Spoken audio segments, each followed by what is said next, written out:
Welcome to London House Academy. Well, in this opportunity, we're going to see how to write an informal letter. Yes, these type of letters you can find. You can find them in different exercises. In the case if you're going to sit for different types of exams, especially Cambridge exams.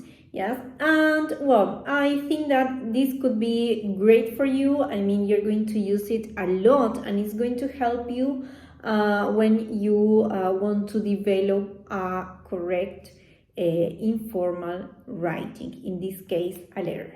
Well, now let's continue, or let's start, let's say, by reading an informal letter, yes, in this case, because then we're going to discuss different topics, different aspects that, an informal email or letter has, yes, for you to see how to develop those things. So, it says, "Dear," and there you're going to write the name, of course. "Many thanks for your last letter. The new house sounds brilliant. How are you settling in? I'm sorry I haven't written sooner, but I've been really busy helping my parents out on the farm. It's great fun, though I still haven't got used to getting up at 6 every morning to milk the cows. We often have the radio on while we're doing it, so it's not too bad. Then, once we've had breakfast, we tend to spend the rest of the day outside, either in the fields or looking after the sheep. That reminds me, do you remember Lady, our oldest sheepdog? Well, she's just had puppies. If you are free in the summer, you could come and see them all and help with the harvest as well. Let me know if you can make it.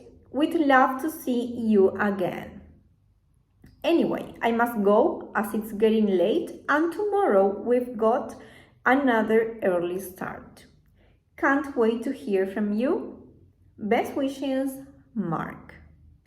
Now, after reading the letter, let's analyze the parts of the letter itself, okay? I mean, what the letter consists on and so on. So let's start. If you can see there, you have the letter divided into 4 paragraphs, yes? Mainly all the pieces of writings can be divided into 4 or 5, yes? And remember, please, to skip a line when you are going to separate each paragraph. Yes, it's really important. Yes, in order to differentiate the paragraphs. Yes, and sometimes it's useful for you in order to be organized, right? So, you're going to read again. Yes, you can go back. And you're going to read again the letter. And you're going to see what is the purpose of each paragraph. Yes, I'm going to give you, 4 different purposes. Yes, and you're going to read and you're going to see which is the purpose of each paragraph. You're going to match, let's say. Great. So I'm going to read to you. I leave the sentences there in order for you to see. To give news and invite you to visit. That is one of them. To describe how she spends a typical day. That is the other one. To say thank you for the letter and to apologize for not writing before. And the last one is to finish and ask for a reply. So you're going to see which paragraph, which is the purpose of each paragraph, and you're going to match, yes, the number of the paragraph to the phrases that I have already told you. Well, now that I think that you have finished, let's correct each purpose, right? So, paragraph number 1, what is the purpose of it? It is to say thank you for the letter and to apologize for not writing before. Paragraph number 2, what is the purpose? To describe how he spends a typical day.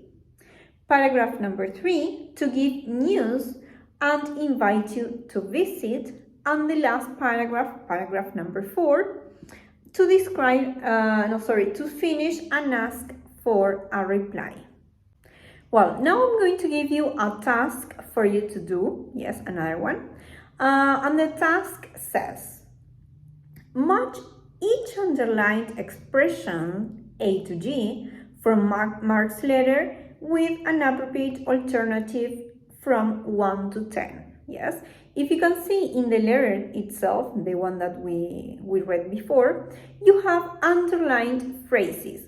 Those underlined phrases, expressions, you're going to match them with the ones that I'm going to give you, right? So, first you're going to match, yes, and then it says which 3 phrases cannot be used and why are they inappropriate, right?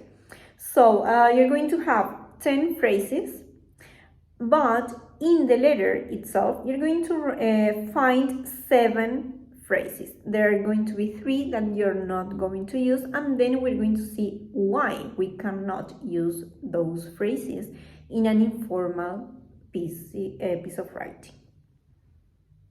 So, the phrases are, number 1, I'd better close now.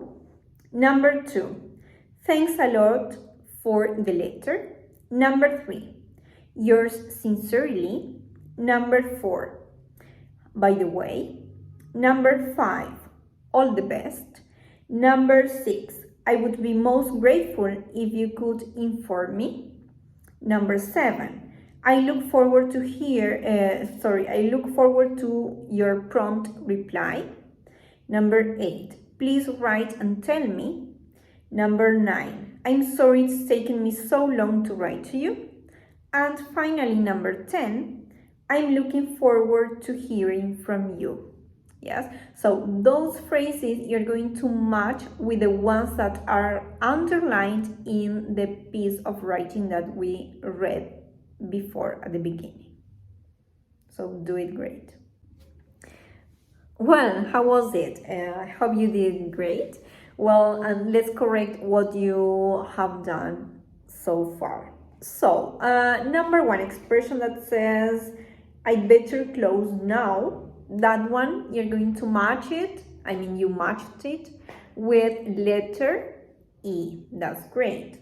Number 2, with letter A.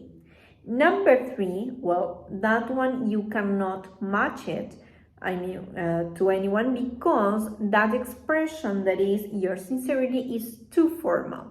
So you cannot use it in informal letters, right?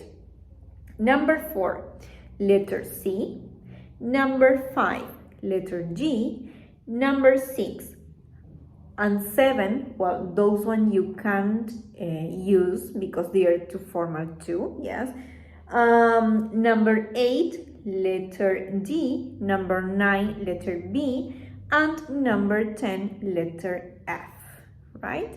So, after you have matched and, well, we corrected, let's see just a thing that I would like you to realize, that is, notice the use of contractions in Mark's letter.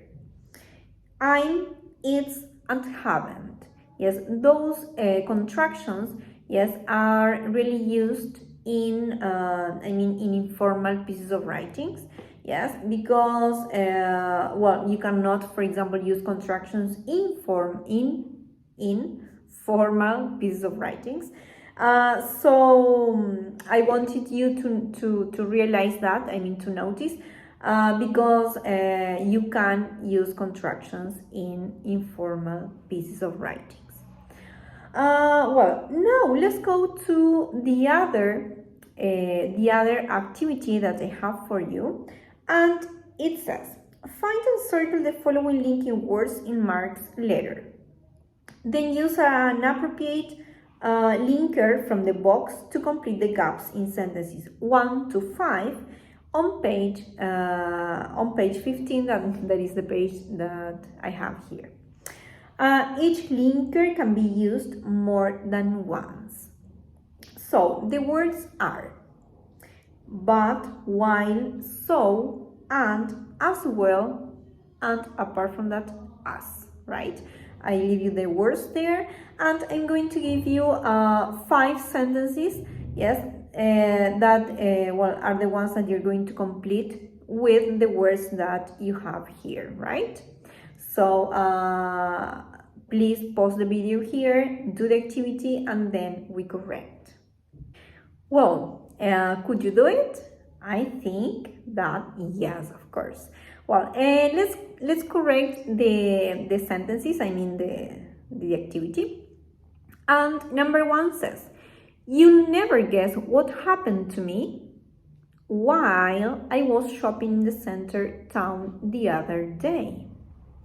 Number 2, I'm writing to ask you to do me a favor as I've got myself into trouble. Number 3, we're having a party next Saturday, and or so you can use both. We were wondering if you'd like to come. Bring a friend as well. Number 4, I'd love to accept your invitation, but I'm afraid I'm going to be busy.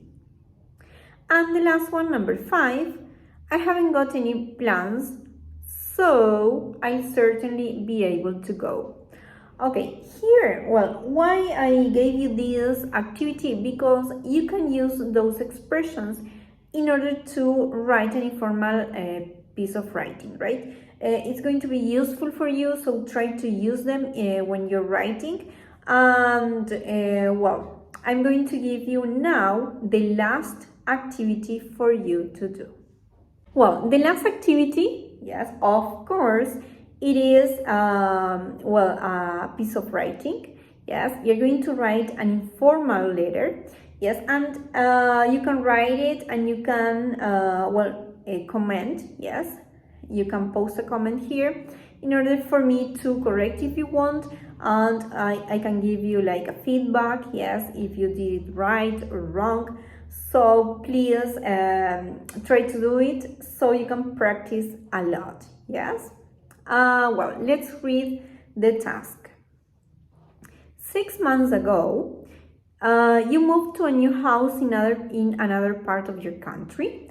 Write a reply to Mark's letter giving news about how you are settling in to your new surroundings and what a typical day is like. You should also say whether or not you can accept his invitation to go and stay on his farm in the summer. And you're going to write between 140 to 190 words, right? And before we finish, I'm going to give you some tips in order for you to do it.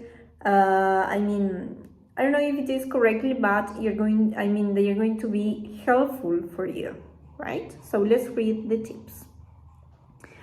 It says how to go about it.